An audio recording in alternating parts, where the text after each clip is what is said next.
ఏంటన్నటువంటి విషయం పైన కూడా ఆరాధించేందుకు టీడీపీ రాష్ట్ర కార్యనిర్వహణ కార్యదర్శి మనతో పడుతున్నారు. ఆయన అడిగి తెలుసుకునే ప్రయత్నం చేద్దాం. చెప్పండి అసలు ఏంటి ఇది? చాలా దురదృష్టకరము. వైసీపీ నాయకులు గతంలో ఈ విధంగా దౌర్జన్యాలు చేశారు. వాళ్ళు మళ్ళీ దౌర్జన్యాలు చేస్తున్నారా లేకపోతే ఎవరు అనేది పోలీసు నిగ్గు తేల్చాలా.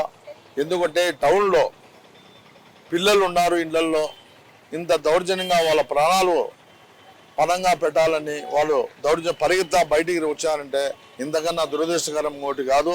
ఇప్పుడు చంద్రబాబు నాయుడు పాలనలో ఇటువంటి జరుగుతాయంటే ఎవరు ఊహించరు. కాబట్టి ఎవరైనా సరే, ఎంత పెద్దవారైనా సరే దీంట్లో నిగ్గు తేల్చాలి. అటువంటి వారిని అరెస్ట్ చేయాలి. అరెస్ట్ చేయడం కాదు, ఒకవేళ బాకీ ఉండొచ్చు, బాకీ లేదని మేము అనడంలే. బాకీ ఉంటే ఒక పద్ధతి ఉంటుంది.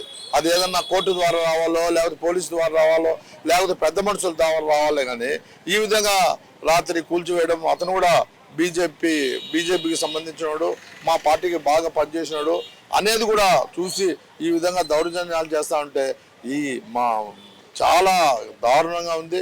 ఎస్పీ గారు మంచి ఎస్పీ వచ్చాడు, మనకు తప్పకుండా దీన్ని నిగ్గు తేలుస్తాడు. ఎంతటి వారినైనా అరెస్ట్ చేసి లోపలేస్తాడనే నమ్మకం మాకుంది.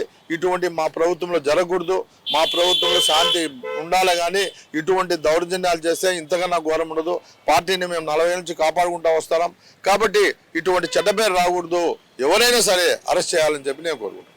సో మొత్తం మీద చూస్తున్నాం మనం విజువల్స్ లో ఎర్రముక్కపల్లె సర్కిల్ అంటే ఇక్కడ కందిపాలెం అంటారు. ఈ కందిపాలెంలో ఎవరైనా ఇక్కడికి రావాలంటే కూడా అంటే ఒక రకంగా ఇక్కడ ఉన్నటువంటి ఈ ప్రాంతంలో అంతా కూడా ఎస్సీ సామాజిక వర్గానికి సంబంధించినటువంటి వారు ఉంటారు. అయితే ఇక్కడ కొంత ఆధ్యాత్మికమైనటువంటి కేంద్రంగా కూడా మార్చుకో